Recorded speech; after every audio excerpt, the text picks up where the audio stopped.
Hello, Waffle lovers, and welcome to another episode of Whatever Flips Your Waffle here on 365sportscast.com. I'm your host, Mark Domeyer, coming to you as always from the bunker deep in the heart of southern Minnesota. The Vikings laid an egg this week. The Twins laid a bigger egg this week. At least we have the Golden Gophers to talk some positivity about as we move through the show this week. I'm glad you've decided to tune in, decided to listen to some talk about Minnesota sports. Welcome to those of you who tune in each and every week, and welcome to those of you who might be checking things out for the first time. We welcome you to come back every Wednesday at 8 Eastern, 7 Central here on 365sportscast.com. Sit back, relax, prepare yourself for another helping of waffles, syrup optional. We got a lot to talk about again this week. We're going to start right now with our new weekly segment, Wisdom with Wyatt. Wyatt Grosskreitz back with us on Whatever Flips Your Waffle as we have our weekly segment, Wisdom with Wyatt. And Wyatt, for as ecstatic as we were last week after the Vikings' big win over the Packers, I would say week 2 was deflating. I mean, the opposite of what week 1 was. Very. I mean, every stage of the game looked just so underwhelming. They looked way worse than they did last week. They looked unprepared almost. Yeah. And I get it, Philadelphia is a tough place to play, and I'm not mad that they lost. I'm mad at the way they lost. Like, they lost in a way that was just so bad. All three phases of the game were not well and not ready to go. Right. You know, I got a message this morning from Rick Verbanis, who was on the show last week. He's a Philadelphia Eagles fan, and he and I previewed the game, and we both agreed we thought it would be a close game. You know, it could go either way. But it was very clear from the outset that this was going to be Philadelphia's night. And he had these moments where he thought, okay, now the Vikings they're going to get back into it. You know, they drive down, score touchdowns, and so on. But to me, a couple things stood out. One, drop passes. In the NFL, you can't do that. Yeah, there was so many drops last night, so many things that just – if there was something that could go wrong, it did last night. Everything went wrong. You started the game with 3 straight 3-and-outs, and then you got a touchdown drive. And then after that, nothing could get going offensively. And when you had opportunities, for example, the blocked field goal, return it down, you're in great scoring position, and one of 3 interceptions in the night for Kirk Cousins. Maybe it's a good thing that so many things went wrong at once, and it was not just I don't know. Maybe that's not a good thing either. It's hard to sit here and dissect this without just feeling like, oh my gosh, what? I still don't know what happened. I do think Kevin O'Connell realized that coaching in the NFL is a very different experience than being an assistant coach.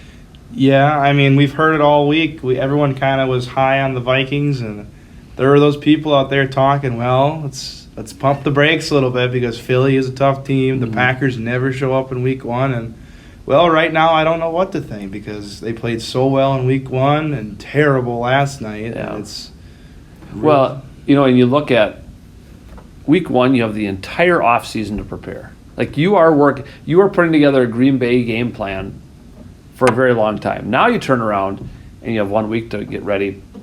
Not that you weren't thinking a little bit of Philadelphia. But a couple other things. One thing that stuck out to me, Ed Ingram really struggled. And you know, rookie on the offensive line, he really, really had some difficult times last night. Yeah, Ed Ingram has not looked good through 2 weeks. And I'm not going to sound the alarm anytime soon yet because, first off, he is a rookie. Second off, you've went up against 2 of the best interior linemen in the NFL, in Kenny Clark and Fletcher Cox. And 3, he was in Philadelphia last night. Yeah. So, no, I'm not ready to give up on him, but there is room for improvement when it comes to Ed Ingram right now. I have to admit I was a little bit shocked when he got the starting job coming out. I thought maybe somebody, as bad as the offensive line has been, was he ready for this, you know, when you face these teams week in and week out. And they are going to, you know, if you're game planning for the Vikings defensively, you are figuring out how can we go at Ed Ingram, Garrett Bradbury, how can we go at these weak links. You know, they're not going at O'Neal. They're not going at those guys. They're forming their paths to the quarterback that way. Yeah, and they're going to continue to do that until they find ways to improve it or help Ingram and Bradbury get more double teams. Right. Or those two just get better. And those are weak links. Until we figure out how to fix that, defenses are going to exploit it. Right. And it wasn't just, the pressure that's allowed on him, but everybody expected Dalvin Cook to have a big game based on how well Detroit ran on them. That wasn't a big game. And it's not like they just completely went away from the run when they fell behind, because they still did that. But the blocking up front, as well as not opening holes for him. It sure seemed like they were trying to force the ball to Justin Jefferson, and you can't do it because, unlike the Packers, the Eagles decided, well, we're going to put a really good cover guy on Jefferson and Darius Slay, and forcing the ball to him. He's a great player, but Slay won a jump ball and just covered him really well overall when he was lined up man-to-man on him.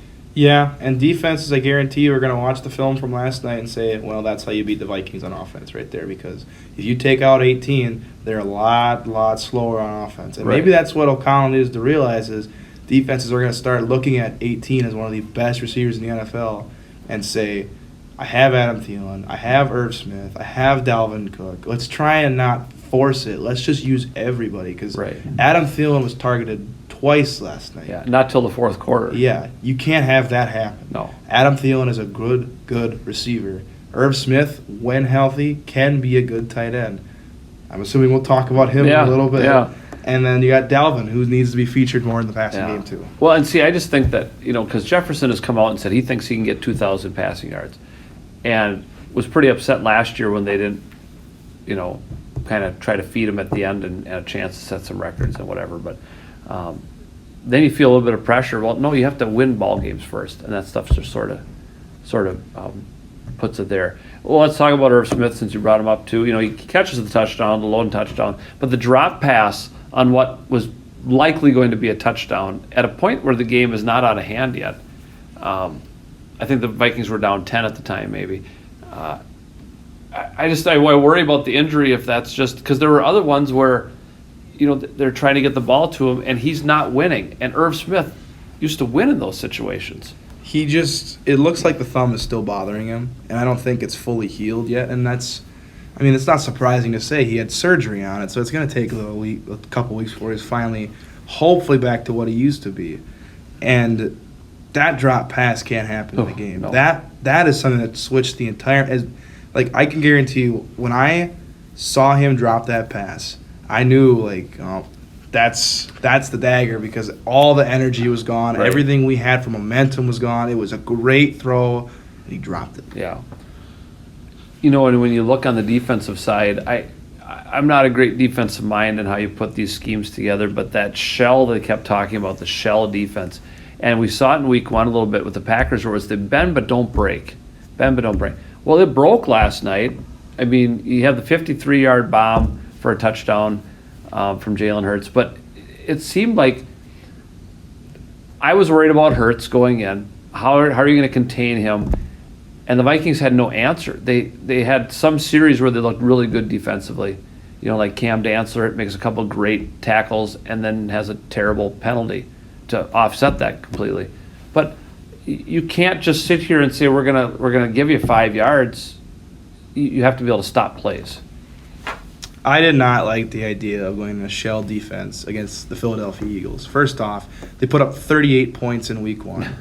Jalen Hurts is a good quarterback, and it's not the defense that wins games. That's basically running a shell defense is not putting confidence in your defense. And it's saying, we're going to have to go out and just outscore everybody, which is not going to happen on a weekly basis. I'm sorry. Even if you are Patrick Mahomes, you're not going to put up 50 every week. Yeah. The shell defense, I get the idea of it. But if you're not executing it well, which you should be every time, and they weren't, you need to find ways to beat teams. And the worst part is at halftime, obviously it was not working, and there were no adjustments made. They just kept trotting it out there and kept using it. Right. And, guys look confused out there. Who am I covering? Who am I supposed to, be on the long touchdown? There was nobody around. You and I could have been running down the field and caught it for a touchdown. Patrick Peterson, with the exception of blocking the field goal, which is always a great play, but he looks slow these 2 weeks. He looks like his age is kind of there right now. But what are your other options until Lewis Cine, is ready? Andrew Booth is hurt. I don't know. I didn't even see Scene last night. He's supposed to... He only played on special teams last night because he Oh. had been hurt the week before, and they're still trying to kind of break him in. But with somebody like him, all through training camp, we heard these great things. He was playing well, and he was reading things really well. Well, then why isn't he? It can't be worse than what I'm seeing out of Patrick Peterson right now. Yeah, I mean, there's a lot of holes on that defense right now, especially with corner. I mean, Pat P, he did look slow. But a lot of the defense looked slow last night. It just didn't look good. They didn't look prepared, and they kind of look old. Well, and the thing that gets me, so Jalen Hurts, a lot of credit to him. I mean, he played a great game. He looks like the real deal. When I was responding to Rick Verbanis, I talked about, well, he looked like Kyler Murray did at times on Sunday too, that elusiveness. But he's so good at that read option of the camera went the wrong way one time. They thought somebody else had it. And multiple times I'm looking and going, oh wait, he doesn't have the ball. This guy has the ball instead. He puts the ball right in the breadbasket and doesn't take it away until he absolutely has to. That's impressive. That's good coaching, too, by Nick Sirianni. Good coaching, and they have a good coach in Philadelphia. I like Nick Sirianni. I like Jalen Hurts. I like the Eagles. They have a good team. They've done a good job of building that team. And I think after last night was a statement win for them. They are going to be a tough team this year to beat, especially in Philadelphia. Right, and even like A.J. Brown was not featured last night, and he's their best wide receiver. Miles Sanders had a nice game. But to me, it's all about Jalen Hurts, and if you can figure out a way. But you have to have a spy on a guy like that. I mean, when you have a running quarterback, you have to have somebody who's spying him. And there were times he's just doing whatever he wants to do.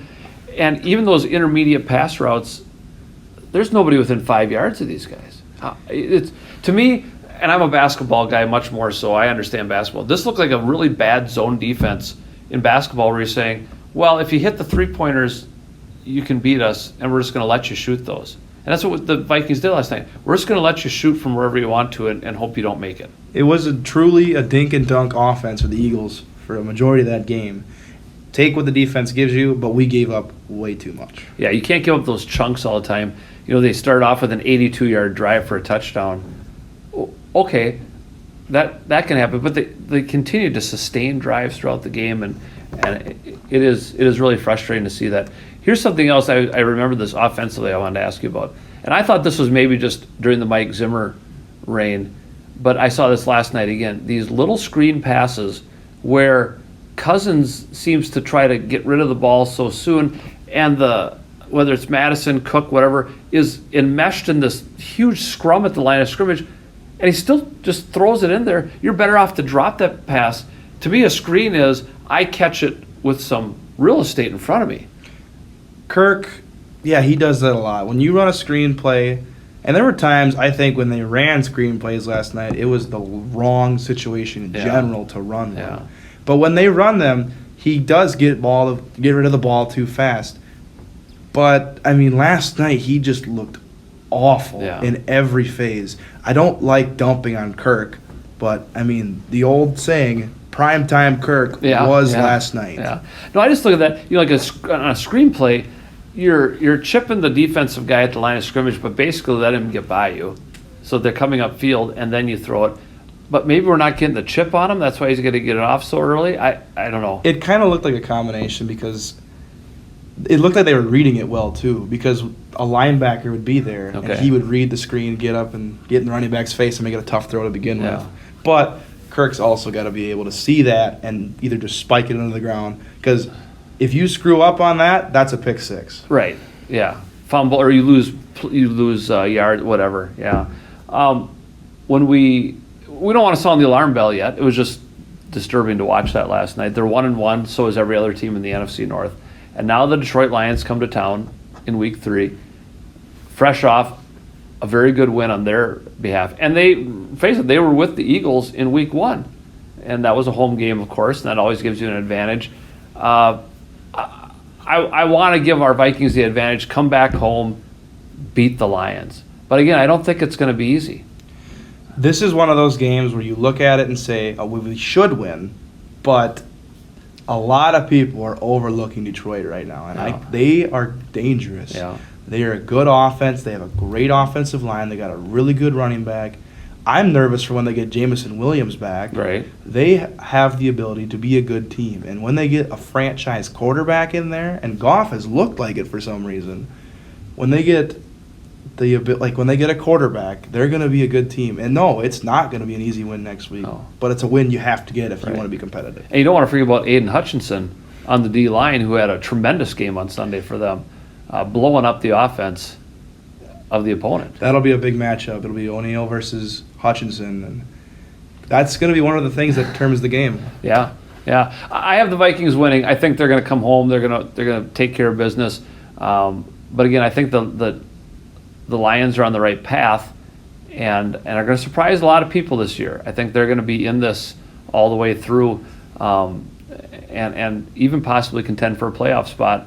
I think some of the pieces are in place, like you say, and they can do some nice things. I mean, heck, they won Sunday without DJ Chark catching a pass even, and they still put up a lot of points. And so I guess we'll see. We'll find out next week. We'll sit down and debrief again. Always good to have Wyatt Grosskreutz with us. Wisdom with Wyatt once again. My next guest is part of what I hope will be a weekly tradition here, where we talk to somebody from the opposing team for the Vikings for the upcoming week. I found Andrew Ziegler. I followed him on Twitter for some time and discovered he's a Detroit Lions fan. And so we're going to talk Lions, but he's also a Twins fan. We're going to talk Twins. If you are listening right now and you say, hey, I'm a fan of fill in the blank team that the Minnesota Vikings are going to play this year, no matter when it might be down the line, I invite you to get a hold of me, waffleflipper22@gmail.com, or you can message me on Twitter at Mr. D1973. Always looking for some good guests to talk, give a little preview of who the Vikings will play this week. So New Orleans Saints, Chicago Bears, and on down the line, teams that they're going to play. I'd love to talk to you. Get a hold of me. Let's talk to Andrew right now.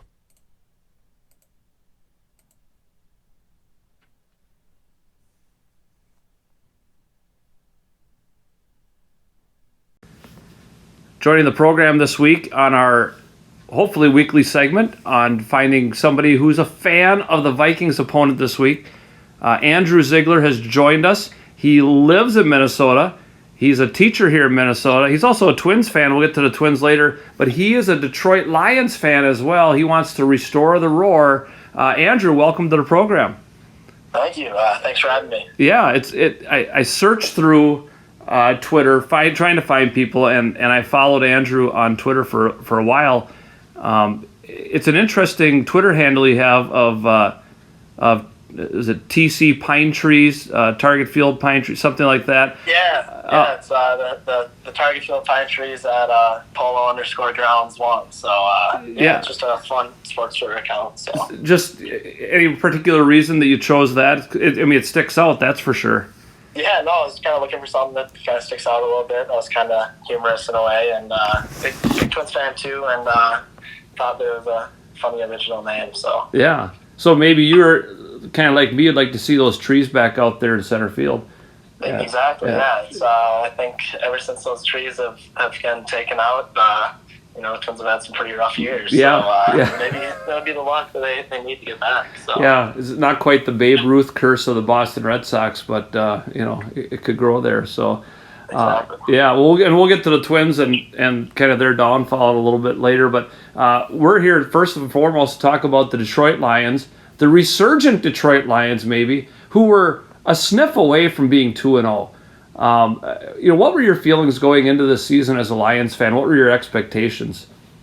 Yeah, well, I think being a Lions fan, there's never really any high expectations. But the new resume that we got in with Brad Holmes and Dan Campbell was kind of brought a little life back to the city of Detroit and being excited about the year. So I think that really young squad and a fun coach with Dan Campbell and a bunch of fun players they got coming in. So I mean, not too much expectation, but definitely trying to take that next step and maybe compete for a wild card here, and then you'll see what happens. And but just kind of excited about the new era here with Dan Campbell. So yeah, and listeners on here have heard me rave a little bit. I'm a Dan Campbell fan. I think what he has brought to this organization, even last year, they were in a lot of ball games that they lost. The fluke field goal by Baltimore. They should have beat the Vikings twice. And I think that's a lot on the coaching staff. I think he has the players buying in, and he's got their backs, and he's pretty genuine with them too. 100%, yeah. Like every game, like you said, they're in it to the end. We were down 17 twice against the Eagles in Week 1 and brought it back to 3. So yeah, like you said, just kind of that culture that they're instilling with like the just grittiness of the team is kind of something that fans are recognizing and are getting excited about. So what in their victory this past week, what impressed you most? What really stood out in that game in the Lions' victory? Yeah, I think we've been pretty banged up at the offensive line. We had Frank Ragnow was out, Jonah Jackson was out, and Big B was out too. So the way that we kind of played without those guys, and kind of the emergence of Amon-Ra St. Brown has been just awesome, and how he's turning into a star, and then DeAndre Swift too. I mean, just the playmaking abilities that he's got too. But yeah, I guess it's just kind of the way these backup offensive linemen have stepped up, and even without our main big 3 starters, showing the potential that this offense can have. So right, and I'm a big Amon-Ra St. Brown fan for 2 reasons. One, as an English teacher, Ra being the sun god in Egyptian mythology, of course, I love that idea. But he also helped get my team to our fantasy football championship last year. And he came on, and he started this year right where he left off last year. He's done some amazing things when people had a whole off season to game plan for him. Exactly. No, yeah. He actually last game he tied the record for. He's gone 8 straight games with 8+ catches, and so he'll have a chance to set the NFL record on Sunday against the Vikings for that. So I think he was tying Antonio Brown and Michael Thomas, I think was the other one. Okay. So yeah, like you said, I mean, he's come just started last season. He didn't start off too hot last year, but right. Yeah, this year well, and just gone crazy since. So. Yeah, I think there was something in Week 1 where he and his brother Equimenius St. Brown both caught touchdowns within a couple of minutes of each other too, and that was kind of a cool thing. Jared Goff, kind of the cast off of the Los Angeles Rams. They really wanted Matthew Stafford. It was the right move for them. Stafford leads them to a Super Bowl win, and everybody's kind of, Jared Goff is, I don't know, the redheaded stepchild or something. But he's got ability. He's got numbers. He threw 4 touchdowns last week. This is a guy he's been to a Super Bowl. He's not lacking in talent. Yeah, no, he's showing good signs, and he's not going to be like Justin Herbert, Patrick Mahomes, Josh Allen type of player. But like you said, he does good things. He does also things that you should shake your head. But right. At the same time, he's not. He is someone who can win us games, and he's kind of taken this opportunity and kind of been excited about actually playing in Detroit, and I think he's appreciative of the Detroit fan base and kind of the difference in culture that was out in LA. So yeah, no, I think he's taken this trade well, and he's trying to really carry the team the best he can. But yeah, I think for the time being, he's a decent quarterback for us based off where we're at. So yeah, and really a key stat from last Sunday's game for the Lions: 0 turnovers. You don't throw an interception, don't fumble the ball. That goes a long way to winning ball games. For sure, yeah. And like you said, even with like the offensive line and how banged up we are, and the way that he played last week was impressive. So right, if there's a flaw, and of course there are flaws to every team in the NFL, but the Lions' defense has to be a little suspect. I mean, the Vikings got torched by the Eagles on Monday night too, but Detroit jumped out to a big lead on Sunday against Washington, and then here come the Commanders kind of frittering away. Is this just a growing and developing defense for the Lions that they're going to have their bumps in the road, but there's some signs? I mean, if you shut out an NFL team for a half, there's something there. 100%, yeah. And it's a super young defense, and going back, just as classic Lions, as Lions fans like to say, blowing a big lead is nothing that's too unexpected. But yeah, no, it's a young defense, and it's still lacking depth right now. And there's a couple of banged up players right now with injuries, but no, it's got a lot of potential. I mean, two of our top defenders right now are rookies, and Hutchinson and Rodriguez. So yeah, no, it's exciting, the pieces they're getting, and it's super young, so they'll have some growing pains. But yeah, no, Hutchinson and Rodrigo are two guys who are like, just if you get excited about anything, it's probably those two guys on defense. So. Yeah, well, Hutchinson alone on Sunday, 3 sacks. He was blowing up plays. He had a couple other tackles for loss, I think, and it'll be really interesting to see him next Sunday against the Vikings. He'll probably line up across from O'Neal, who's likely the Vikings' best offensive lineman, and it'll be a real test back and forth to see if this young rookie can do something there too, or if the Vikings can hold strong on the line. For sure, yeah. And Hutchinson's someone who just brings like crazy energy, like every play. Like if you just are watching one guy on the play, I mean, he's going 120% like every play, which is crazy. So right. So when we look ahead and we look on Sunday and we see, well, first of all, every team in the NFC North is 1-1. The Packers have to play Tampa Bay this week, and that's not an easy game for them. Vikings and Detroit. And then I've lost track of who the Bears play. It's a winnable game for them. Somebody who's maybe not great either. But division games always are that much more important, and it's hard to win on the road. But the Lions have a legitimate chance. I mean, what is it going to take for them to beat the Minnesota Vikings on Sunday? Sure. I mean, like you said, we've had a decent amount of success actually in US Bank Stadium with almost winning last year with a pretty depleted squad, and then I think when we sold Stafford, pulled off a overtime win in US Bank. So right. Yeah, like you said, it's definitely something that can be done, and I think just playing a complete game. Third quarters are usually is a quarter where we just kind of go down the drain. So just having that consistency on offense, I think. Goff's got to just kind of limit the big mistakes that he makes. If you can have 0 to 1 interceptions or turnovers, I think that would be huge. I think getting the ball in Swift's hands and Amon-Ra's hands will be just a key as well too, as those guys have kind of been the key to our success. But and then on defense, kind of putting pressure on Kirk, as we saw last night. What pressure can do to him sometimes, and I think if we can keep that pressure on him with Hutchinson and those guys up front, then could create some issues. So right, and it has been the key. Cousins had a lot of time in Week 1 against Green Bay, and not as much time against Philadelphia. So that's been difficult and something to keep an eye on. Certainly, moving ahead. When we look at the big picture, of Vikings and Lions, and you mentioned.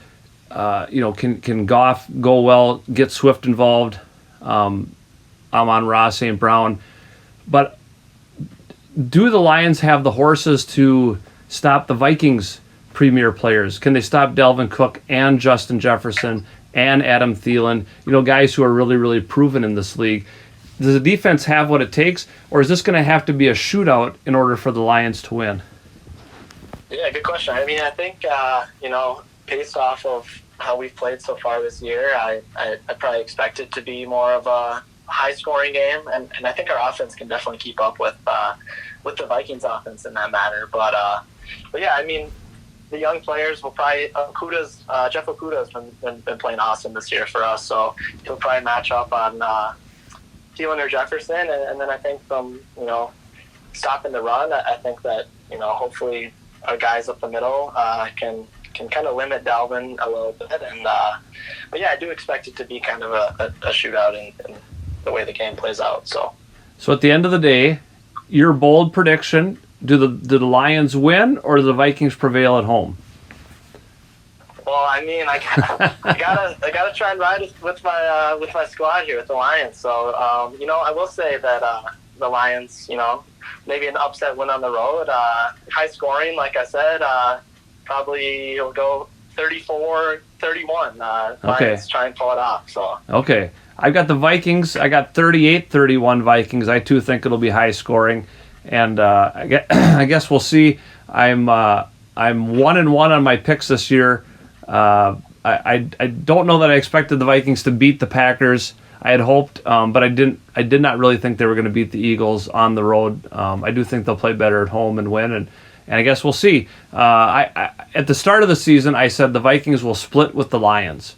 I can't see any way that the Vikings beat the Lions twice or the Lions beat the Vikings twice. I think they split, which basically I think the Vikings will do with everybody in the division. I think the Packers certainly aren't going to lose at home to them in January at Lambeau, and the Bears always put up a fight too, no matter what. So we'll see. It's exciting to be talking about NFL, and it's good to talk to somebody who knows the Lions. You certainly know them a lot better than I do, and we're going to switch gears now. So I've got Andrew Ziegler here. We talked Vikings and Lions, and now Andrew's also a Twins fan, a strange combination. Maybe you and the common man, Dan Cole, have a lot in common from K-Fan, since he's a Lions fan as well. But our Minnesota Twins, stick a fork in them, they're done, right? There's just zero chance they come back here. Yeah, no, definitely a weird combo with sports. Minnesota, basically everything except for NFL, just due to my dad growing up in Michigan and being a Lions fan, always having that on TV. But yeah, no, unfortunately, I think after this weekend series, it's kind of all done for the 2022 Twins, and kind of starting to look forward to next year. Unfortunately, it's just pretty frustrating year overall, and kind of leaving the season on a sour note is never fun. So right, and at this point, at least in my head, I'm going, can we finish 500? Like that to me is a realistic goal to finish at that 500 or a little bit above mark. And I think they can do that, right? I mean, the Kansas City Royals, they can beat the White Sox, the Angels, teams like that. They have a legit shot at that. For sure, yeah. And, I mean, it feels like the Royals have been really like the only team we've been able to beat here in the last month. Yeah. But yeah, I saw Sonny Gray actually just went on the injured list again now. So the injuries have been just frustrating all year. And, who knows at this point whether they'll be able to finish on 500. They should, based off the teams they're playing. But, it'll be interesting to see if, some of the guys kind of tune out here or maybe aren't playing as competitive as they would have if they were kind of in the race to the end. So. Well, the reality is when you look at everybody on the injured list, they have a team there. Like, they have a legitimate team that's on the injured list, pitching-wise almost, and position players, even counting Miguel Sano, which we don't really want to, but there's enough guys there to field a team in the major leagues. That's been the difficulty this year.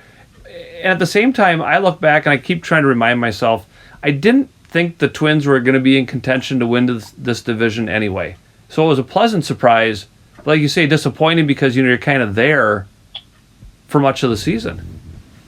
For sure, and getting Correa kind of changed things. So all of a sudden it's like, oh wait, maybe we can contend, and then being in first for most of the whole first half, the entirety of the first half really, and then making those acquisitions at the deadline, it seemed like we were going to be a team that could make a run and win the division. But fortunately, things have, like you said, have gone south, and it'll be interesting to see at the end of the year kind of what happens with Correa and him coming back as they prepare for next year. So. Well, and really the Carlos Correa thing, that doesn't just impact the Twins. That impacts a lot of Major League Baseball. And he's going to opt out, I have no doubt. He may still sign with the Twins, but there are a lot of other teams that it's going to be a domino effect whenever Correa makes his decision. And the timing of it with some of these other great free agent shortstops that'll be on the market will be really, really interesting, because I don't think anybody's going to sign Correa until some of the top shelf guys sign, and they're going to say, you're not as valuable as them because of you didn't have this fantastic season. Yeah, for sure. And, maybe that'll benefit the Twins, and hopefully it does. But, yeah, I don't think that, get as much money as maybe he wants to, or that he expected to following the season. So, that is something that could benefit the Twins. And, he's been frustrating for not exactly living up to his contract and the amount of money we're paying him. But at the same time, I'd welcome him back with open arms for next year if he decides to opt back in. So, because really, with Royce Lewis hurt and not sure when he'll come back or what shape he'll be in, our other options at shortstop are very limited, because Correa, with the exception of the time period where he had, got hit in the hand and was out for a little while, he's been the most healthy position player for the Twins this year. I don't know who else you put in at shortstop on an everyday basis right now. Yeah, no, I don't really know either. I think, the way Palacios obviously isn't really an everyday starter by any means, but and Gordon doesn't have the defensive caliber to play shortstop, and obviously we've seen Polanco redshirt and him with having bad ankles and knees as of late. So yeah, I mean, if Correa doesn't come back, that's probably back to the free agent market of some sorts again, which would probably not be the most ideal situation. So. Yeah, because I don't think you shift Gio Urshela over there. They've got him for one more year for sure, and plant Miranda at third. I don't think you do that. I don't know that Urshela has he's a good defender at third, but I don't know if he could do it at short. Although, I don't know, they're going to take the shifts away next year, and maybe things get played just a little bit more conventionally. I don't know. How do you feel about some of these, like the getting rid of the shifts, the pitch clock, the bigger bases? What are your thoughts about all that, how that's going to impact the game? It's interesting. I think that, getting rid of the shift is, I don't really know exactly how I feel about it yet, just being a big baseball fan and the big strategy and, how that's kind of taken away from everything now. I think it's kind of, weird, just in the fact that, hitters should have been able to hopefully adjust more to the shift. Right.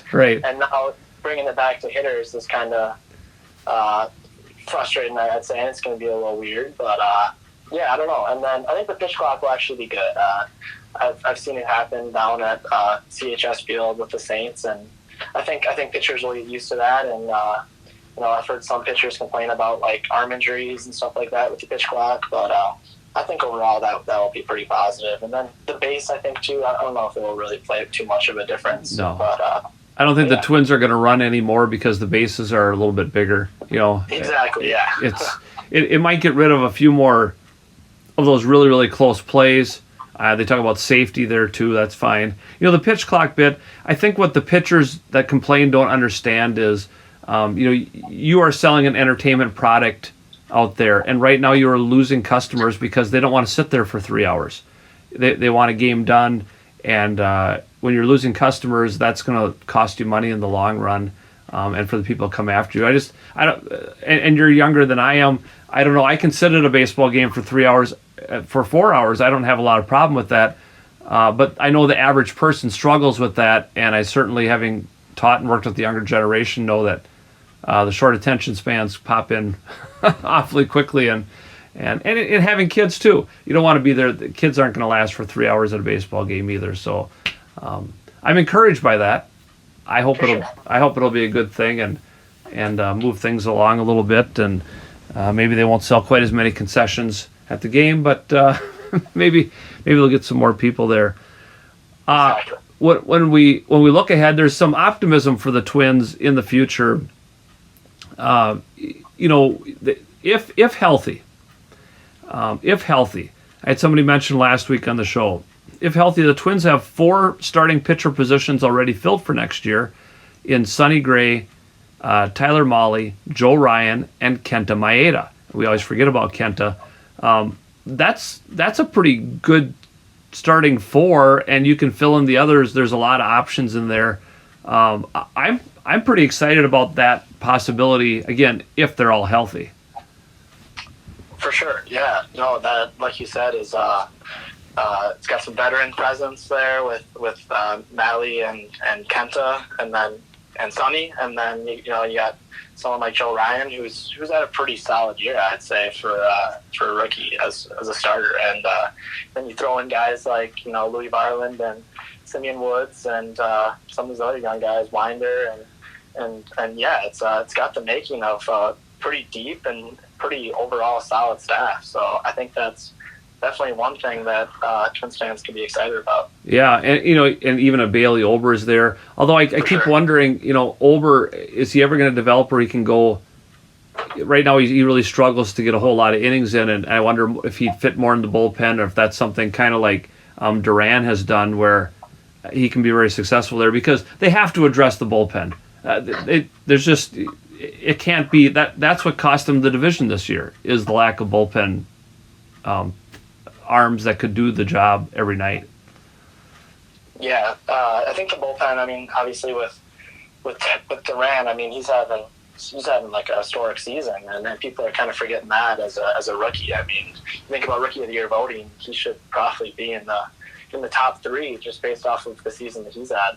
But yeah, I mean, I think people expected Lopez to be a little better, which is hopefully something we can turn around as we have for next year. And I think Jack still has some potential too as a reliever. And Thielbar's been okay, but we'll see how long he can last and with that success. But yeah, overall, I mean, I think there's still some room that this front office can definitely work towards to make sure that bullpen is a little more not only consistent, but a little bit more deep, so they don't fall into situations where they're pulling up guys like Pagan every inning, where we all know that that's never going to be good. So no, and from the beginning on this show, we were calling it the Emilio Pagan experience.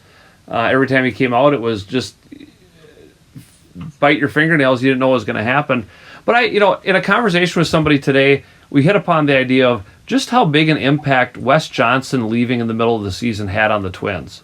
I mean, that I don't think you can discount that, because when he left, things really started to fall apart in a hurry, and that says a lot to his ability as a pitching coach, and maybe they need to really go out and find somebody who can fill that position in the off season. Yeah, I'd agree with that for sure. I think that not definitely kind of unfair the situation that Pete Mackey got put into as the new pitching coach, and I definitely think that they need someone with a little more veteran presence that can kind of control the pitching staff a little more and have a little more experience under their belt. But that was a very unfortunate thing. That, I mean, it seems forever ago that happened. That's how long the season feels. But that was, I mean, probably one of the lows of the season is Wes Johnson leaving, just based off of the success that he's had. So right, and I think Rocco will be back. I don't think you fire Rocco Baldelli, but I think he's got to look at his coaching staff. You have to find a third base coach who knows when to send guys home and when they're going to get thrown out by 10 or 15 feet. Those kind of things. I mean, that's kind of important in the baseball game. And as an old baseball coach, I know I got my fair share of people thrown out at home too, but never by that much consistently. It's frustrating, and I hope Rocco will look at that and understand that, in the front office as well, because in reality, if they don't make a run next year, do you maybe start to look at this isn't working right now? For sure. I think next season is probably make or break for Rocco and the front office with the Falvines. The Falvines came in here to revamp and have consistent pitching, and it's been the complete opposite of that, where they were going to draft pitchers and develop pitchers like they do in Cleveland, and the way they haven't done that is been super disappointing. And I think that the fan base is frustrated just based off of how long it's taken for them to find consistency. And Rocco's had good teams, and we've obviously won divisions with him, but at the same time, it's frustrating in the last 2 years here how uncompetitive the team can be at times. So I think next year's kind of make or break for the management here. Yeah, and I think it's a package deal. I think if Rocco goes, so is the front office. Other way around, they're all together. They're pretty linked that way. So we'll have to wait and see. We'll see them play out the string here, and like I say, I'm hoping for 500 or a little bit above. And then we can kind of retool and reset for next year with some real competitive players coming back there. Andrew Ziegler, thanks for joining us, and certainly enjoy talking Twins and your Detroit Lions, and I think they'll be in the mix all season long, and hopefully we'll have a really entertaining game coming up this Sunday. Appreciate it. Yeah, thanks for having me on, and looking forward to the game this week. So go Lions. Hopefully they can pull off the upset. All right, we'll have to see. And now it's time for the state of Minnesota sports. Left a little bit more time so we don't shortchange anybody this week. And we're going to start this week with the Minnesota Timberwolves, who are in the news both for good and bad reasons this week as we start to near training camp and the NBA regular season. The good news is a signing, P.J. Dozier signing with the Timberwolves. Not a big name, but let's look at it and say that the Timberwolves have the big names they need. They have the star players. It's about filling out that bench and filling out the roster with people who are going to be able to contribute, be able to help out, and just in case of an injury. Dozier comes from the Denver Nuggets, and so we continue to see Tim Connelly in his role as president bringing in people that he's familiar with, that he's comfortable with, and it's hard to argue the Denver Nuggets have been a very good organization over the last number of years when he was there. So a minor signing, but again, sometimes you look at that in the preseason and you say, well, this could pay dividends down the line. In negative news for the Timberwolves, though, Anthony Edwards fined $40,000. You know, these anti-gay comments that he made, it was like a drive-by gay bashing or something, however you want to call that, on social media. It's just so unacceptable.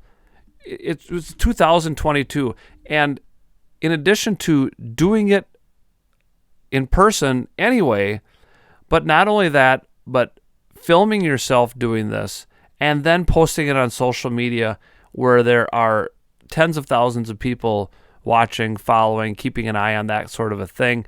I don't quite understand the mindset of people these days. Regardless of how you feel about a certain segment of the population, knowing that when you put things on social media, it doesn't matter how quickly you try to get rid of it, somebody has seen it, somebody has taken a picture, recorded it, done whatever. You can't get away with things on social media anymore. And I don't know when that's going to sink into some of these people. I don't understand if there's a power trip going on or what the case might be. But Anthony Edwards should know better than that. He's supposed to be a leader on this Timberwolves team, and he has to know how many people are following him and trying to keep track of what he does and what he says, and that doesn't go very far. I'm sure $40,000 to guys like this, that's a little bit of a drop in the bucket.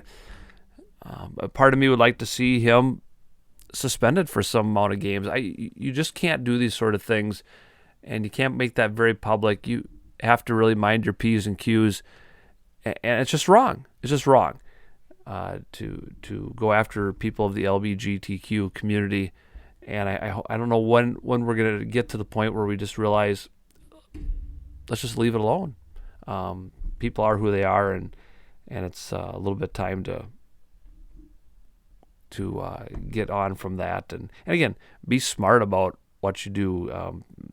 I don't know. It's hard. It's frustrating to see that, and it's hard to watch.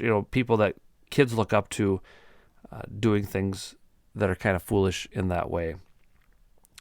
The Minnesota Gophers, as we mentioned at the outset, something to be positive and happy about in the state of Minnesota sports. They finished their non-conference schedule 3-0, dominating all three opponents as they should if you want to be a good team. However, Chris Ottman-Bell out for the season with a lower leg injury, and that just crushes this offense to a degree. We'll see. Maybe somebody steps up into that role. They talk about applying for a seventh-year redshirt. My goodness, how long are these guys going to stay in college and take legitimate classes? But he's a talent, and one can hope that Tanner Morgan can continue to develop rapport with these other receivers, because you're going to need to do that. As you get into the Big Ten schedule, people are going to game plan for Mo Ibrahim, and they might have the horses to do something about it, unlike the cream puffs that they played in the non-conference schedule. Yes, Colorado is part of a major conference, but they just are not very good at football. In fact, their athletic director apologized to their fans for how they looked against Minnesota. A test comes up right away this week at Michigan State, and Michigan State fell out of the top 25, lost at Washington pretty badly. They're beat up right now. They're injured. They're hurt. But going to play at Michigan State, that's a hard spot to win in East Lansing. If the Gophers can win there, you say, hey, the road is paved. There's only one team that they play on their schedule that currently is ranked in the top 25, and that's a road game at Penn State. We know that'll be a tough game as well. But the other part of this, and in conversations with people who are big Gopher fans, is can we avoid the typical Gopher trap game? Can we beat the teams we're supposed to? Purdue comes to Minnesota a week after they go to Michigan State. Can you beat Purdue, who was kind of predicted to be a little bit better than they have been so far? That's a game, a trap game. Can you go to Illinois and win this year? That's a trap game.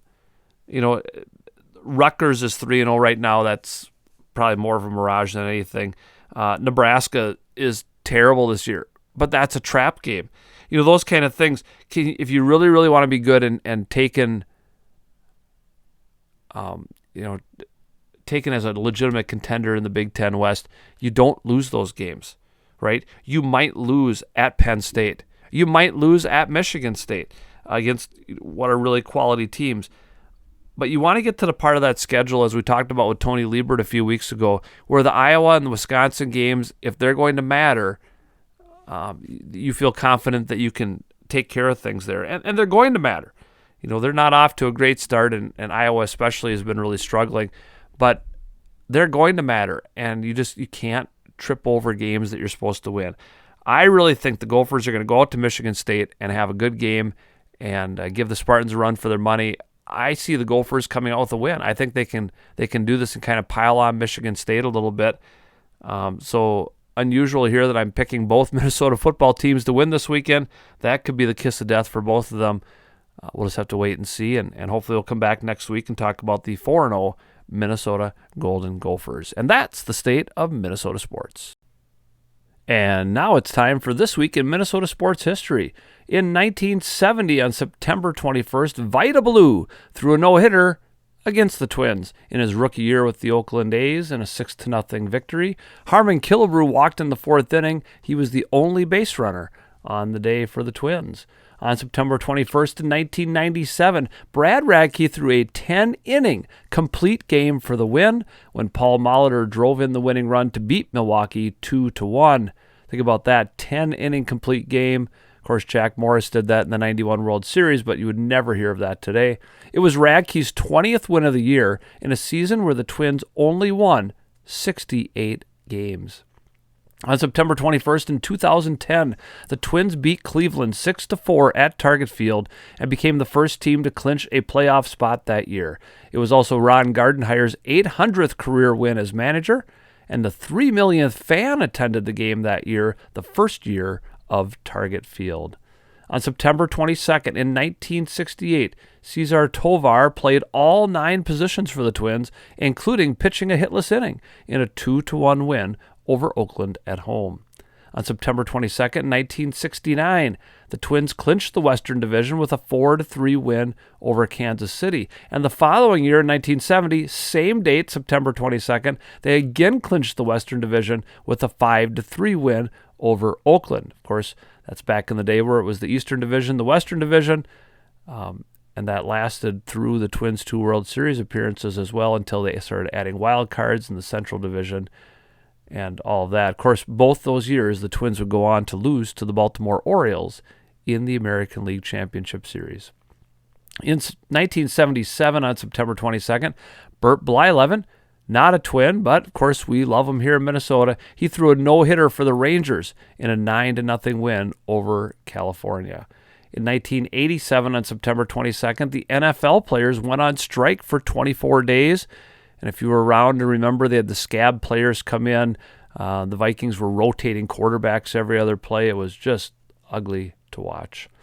On September 23rd in 1990, Gary Gaetti hit his 200th career home run off Charlie Huff, the same pitcher, if you remember last week in this segment, that he hit his first off of. That was a 6-4 win for the Twins that day over Texas. In 2003, on September 23rd, the Twins clinched the Central Division with a 4-1 win over Cleveland. On September 24th, in 2001, my daughter Jana was born. Happy birthday. On September 25th, in 1985, the Twins beat Texas 6-1 for their 2,000th team victory in their history. In 2018, on September 25th, Joe Mauer broke Harmon Killebrew's team record for number of times reaching base in a career, 3,073. Not surprisingly, for Mauer fans, it was an opposite field single in a Twins 4-2 loss to Detroit. In 2021, on September 25th, the Twins inducted Justin Morneau into their team Hall of Fame, and it was fitting that they were playing the Toronto Blue Jays, even though they lost 6-1, since Morneau is from Canada. On September 26th, in 1965, the Twins won the American League pennant with a 2-1 win over Washington. Of course, if you're going back there, in 1965, you had to win the American League to go to the World Series. There was only the World Series, no other rounds. In 69 is when they started with the Eastern and Western divisions, adding that round to the playoffs. On September 27th, in 1998, Paul Molitor played in his final game of his Hall of Fame career and went 2 for 4 in a Twins win over Cleveland 6-2. Molitor finished with 3,319 hits in his career. And on September 27th, in 2020, despite losing to the Reds 5-2, the Twins won the Central Division because of a White Sox loss. Remember, that was a shortened COVID season that the Twins won. For my local listeners in the Richland, Heartland, Ellendale, Geneva area, upcoming events on September 22nd, volleyball is home against Bethlehem Academy. The football game that was scheduled for September 23rd has been pushed back to September 24th at 7 o'clock. That's a home game against St. Clair Loyola. Lack of officials. We had to do it last year. Have to do it again this year. Folks, we need officials, and I can speak as an official of lower levels. It's a fantastic job. You get some decent pay for doing that, and we really need this. It's really impacting all sports. And if you ever are interested in that, certainly you can contact the Waffle Flipper here or your local athletic director at schools. They'll be happy to help you train in and start at lower levels, but we need those officials. Also, September 24th, the volleyball team is in a tournament at United South Central. Again, all home games, we stream them on the NFHS network. Volleyball games, you can hear me doing play-by-play. Football games, you'll hear me in the background announcing at the game as well. Well, that's going to do it for another helping of waffles here at 365sportscast.com. I'm glad you decided to tune in. I hope you'll join us each and every Wednesday, 8 o'clock Eastern, 7 o'clock Central. If you can't catch the original broadcast, each week's episode replays every evening at that same time on 365sportscast.com. Show is also archived to YouTube and Spotify. And remember, if you think you might fit in my segment for upcoming Vikings opponents, if you have some other thoughts or some other interests that you want to let me know about, email me, waffleflipper22@gmail.com, or message me on Twitter at MrD1973. Next week, we'll be back with more Minnesota sports.